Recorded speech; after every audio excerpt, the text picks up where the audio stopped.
শাকিব খান বাংলাদেশের সুপারস্টার। শাকিব খান বাংলাদেশের কিং।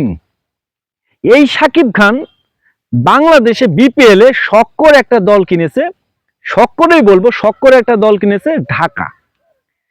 সবাই বলাবলি করতেছিল এবার সাকিব আল হাসান বিপিএল এ না থাকলেও মানে সুপারস্টার শাকিব খান থাকবে আমাদের বিপিএল এ। হ্যাঁ আছে, শাকিব খানও আছে, ঢাকা দল কিনেছে। শাকিব খান বিপিএল হওয়ার মাঠে গড়ানোর আগে সে আসলে যে ভাবটা নিছে, যেভাবে আছে প্লেয়ার কিনেছে, সবকিছু এত সুন্দর করে নিয়ন্ত্রণ নিছে, ভাব বলেছেন সরি ওইটার জন্য। শাকিব খান সম্পূর্ণই কিন্তু খুব সুন্দরভাবে করছে সবকিছুই। কিন্তু শাকিব খানের আসলে মাঠের বাইরের কথা এগুলা, মাঠের ভিতরে যে শাকিব খানের দলটা সবচাইতে নর্মাল দল, মানে সবচাইতে বিপিএল এর সবচাইতে নর্মাল দল একটা, এখন পর্যন্ত একটা ম্যাচ জিততে পারেনি শাকিব খান। মানে শাকিব খানের এক দল এখন পর্যন্ত একটা ম্যাচ কিন্তু জিততে পারেনি।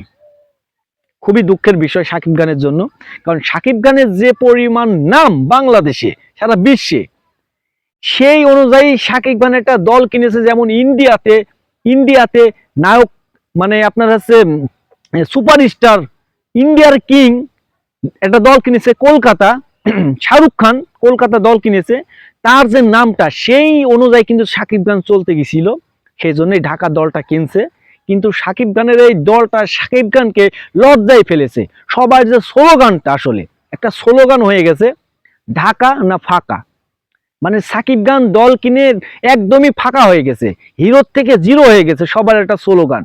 কিন্তু শাকিব খান যে ভুলটা করছে, সে ভুলটা হচ্ছে প্রথমত মুস্তাফিজুরকে দলে নিয়ে ভুল করছে।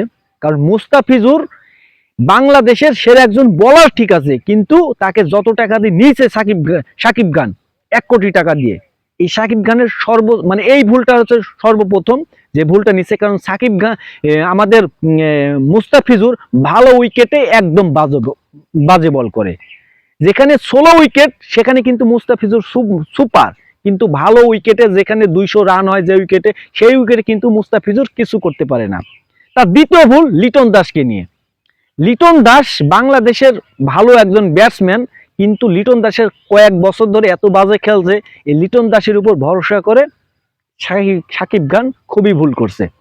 কয়েকটা ভুল এমন আছে, সেই কারণেই কিন্তু আসলে শাকিব খানের এই দলটার এই অবস্থা।